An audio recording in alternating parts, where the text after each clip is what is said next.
Good day, sir. Good day, madam. I will introduce myself. My name is Nani. I am 26 years old.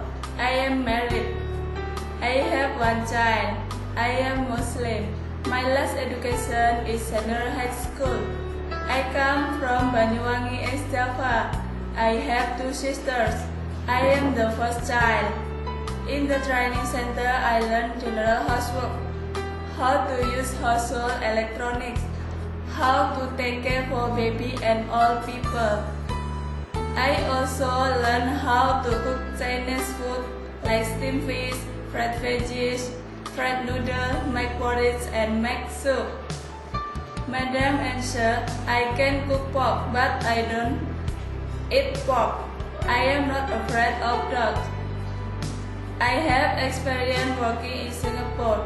My job was to take care of old people. I took care of grandma. I have to give bath and give medicine. I also have to cook for the family, go to the market, do household jobs, and wash car. Then, sir and madam, I promise to be initiative, be honest and work hard for you. I need to work in Hong Kong because I have to earn money to support my family in Indonesia. Thank you, sir. Thank you, madam. I will see you in Hong Kong. Bye-bye.